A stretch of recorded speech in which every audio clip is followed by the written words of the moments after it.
Hello दोस्तों, मैं हूं फार्मासिस्ट मोहम्मद रिजवान। स्वागत करता हूं अपने YouTube channel GN medical channel पर। दोस्तों, आज मैं आपके लिए लेकर आया हूं रिएक्टिन 100 SR टैबलेट, जिसमें डिक्लोफिनेक को रखा गया है। डिक्लोफिनेक प्रोलॉन्ग्ड रिलीज़ है, यानी लंबे समय तक रिलीज़ होता है। ये लंबे समय तक अपना असर दिखाता है। और दोस्तों, ये 100 mg है। तो आज हम इस टैबलेट के बारे में बात करेंगे, डिक्लोफिनेक के बारे में बात करेंगे। इसको किस किस डिजीज़ में इस्तेमाल किया जाता है, यानी किस किस तरह के मर्ज़ में इसका इस्तेमाल कर सकते हैं, या किस किस तरह के दर्द में इसका इस्तेमाल कर सकते हैं, किस किस तरह की डिज़ीज़ में इसका इस्तेमाल कर सकते हैं, और इसको लेने के बाद कोई नुकसान हो सकता है या नहीं हो सकता है, इसकी खुराक कितनी लेना चाहिए। तो इस सब के बारे में बात करेंगे, और किस तरह के पेशेंट को इसको इस्तेमाल नहीं करना चाहिए। तो इसके बारे में बात करने से पहले मेरी आपसे दरख्वास्त है दोस्तों कि चैनल को सब्सक्राइब करें और वीडियो को शेयर करें, ज़्यादा से ज़्यादा शेयर करें, ताकि इस टैबलेट की जानकारी सभी को हासिल हो सके। तो आइए दोस्तों, सबसे पहले इस टैबलेट के फ़ायदे के बारे में बात करते हैं कि डिक्लोफिनेक को किस किस तरह के डिज़ीज़ में इस्तेमाल कर सकते हैं। दोस्तों, इसमें डिक्लोफिनेक रखा गया है, मैंने आपको बताया। और डिक्लोफिनेक एक एनसिड कैटेगरी की ड्रग है। एनसिड मतलब non steroidal anti inflammatory drugs. इस कैटेगरी में जो भी ड्रग रखी जाती हैं दोस्तों, वो या तो पेन किलर होती हैं, यानी दर्द को ठीक करने वाली होती हैं, या एंटीपायरेटिक होती हैं, यानी बुखार को ठीक करने वाली होती हैं, या फिर एंटी इन्फ्लामेटरी होती हैं, स्वेलिंग या सूजन वगैरह को ठीक करने वाली होती हैं। तो दोस्तों, ये एक पेन किलर टैबलेट है। पेन किलर मैंने बताया आपको कि दर्द को ठीक करने वाली मेडिसिन है ये। तो अब बात करें कि ये किस किस तरह के दर्द को ठीक कर सकती है। दोस्तों, ये जो है ऑस्टियोआर्थराइटिस का जो पेन होता है, जोड़ों में जो दर्द होता है बहुत सारे लोगों को आर्थराइटिस की वजह से, या रियोमेटाइड आर्थराइटिस जो होता है उसकी वजह से, तो उसमें सबसे ज़्यादा इस्तेमाल की जाती है। इसके अलावा अगर बॉडी में कहीं अदर पेन हो रहा है तब भी इसका इस्तेमाल कर सकते हैं। इसके अलावा शरीर में जैसे पेन होता हो या सर वगैरह में दर्द भी होता हो तब भी इसका इस्तेमाल कर सकते हैं। ये एक बहुत ही अच्छी पेन किलर मेडिसिन है।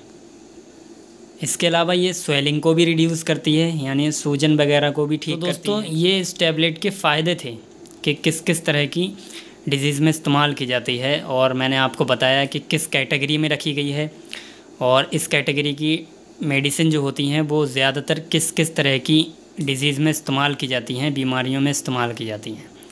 तो ये ज़्यादातर जो है दर्द में इस्तेमाल की जाती है। एक बहुत ही अच्छी पेन किलर टैबलेट है, और ये इसके टोटल फ़ायदे थे। अब बात करते हैं कि इसकी डोज़ यानी खुराक कितनी लेना चाहिए।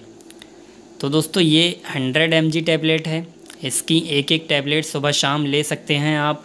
अगर आपको इस तरह का दर्द हो रहा है, ऑस्टियोआर्थराइटिस का दर्द है, या रूमेटाइड आर्थराइटिस का दर्द है, या बॉडी में अदर कहीं पेन हो रहा है, तब आप इसकी एक एक टैबलेट सुबह शाम खाने के बाद ले सकते हैं। इसका बहुत शानदार रिज़ल्ट है।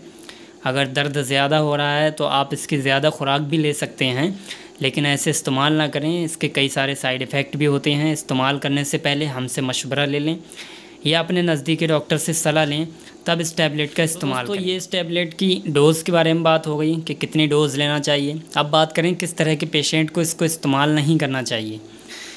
दोस्तों, मैं आपको बता दूं, जिसको बीपी की शिकायत रहती है, यानी हाइपरटेंशन की शिकायत रहती है, तो वो इस टैबलेट का ऐसे इस्तेमाल ना करे, क्योंकि इसको लेने के बाद बीपी बढ़ सकता है और ज़्यादा। और आपको अगर पहले से बीपी की शिकायत है तब आप इसका इस्तेमाल ना करें, क्योंकि ये बीपी को और बढ़ा सकती है। तो ये जो है एक इसका साइड इफ़ेक्ट भी है। और ज़्यादा जिसको हाइपरटेंशन की प्रॉब्लम रहती है वो इस्तेमाल भी ना करे इसको ऐसे। और इसके अलावा दोस्तों, अगर शुगर की प्रॉब्लम रहती है, किसी को डायबिटीज़ की प्रॉब्लम रहती है तो वो भी ऐसे इस्तेमाल ना करें। पहले हमसे मशवरा ले या अपने नज़दीकी डॉक्टर से सलाह ले, तब इस टैबलेट का इस्तेमाल। बात हो गई कि किस तरह के पेशेंट को इस्तेमाल नहीं करना चाहिए। अब बात करें कि इसको लेने के बाद बॉडी में साइड इफ़ेक्ट क्या क्या दिखाई दे सकते हैं। दोस्तों, सबसे पहले जब आप इसका इस्तेमाल करेंगे तो आपको इसको लेते समय नोज़िया हो सकता है। नोज़िया मतलब एक फीलिंग सी आएगी कि वॉमिटिंग होने वाली है, या कई सारे पेशेंट को वॉमिटिंग हो भी जाती है मेडिसिन लेते समय, तो ये इसका एक साइड इफ़ेक्ट भी है। इसके अलावा आप इसका ज़्यादा लंबे समय तक इस्तेमाल करेंगे तो आपको कॉन्स्टिपेशन हो सकता है, यानी कब्ज़ भी रह सकती है, कब्ज़ बन सकती है अगर आप इसका लंबे समय तक इस्तेमाल करेंगे, और स्टोमक पेन भी हो सकता है उसकी वजह से। और इसके अलावा अगर आप इसका इस्तेमाल कर रहे हैं तो हल्का फुल्का स्वेटिंग हो सकता है आपको, यानी पसीना आ सकता है। और जैसा कि मैंने अभी आपको बताया कि बीपी बढ़ाती है ये, तो बीपी भी इंक्रीज़ करती है, ये इसका एक बड़ा साइड इफ़ेक्ट है। तो ये इसके कई सारे साइड इफ़ेक्ट थे, और इस टैबलेट के बारे में ओवरऑल पूरी जानकारी थी। वीडियो अच्छी लगी हो तो शेयर करें अपने दोस्तों में, और हमारे चैनल को सब्सक्राइब ज़रूर करें दोस्तों, ताकि इस तरह की आने वाली सारी वीडियो की नोटिफिकेशन सबसे पहले आपके पास पहुँचे। तो मिलते हैं फिर किसी अगली वीडियो में, तब तक के लिए खुदा हाफिज़।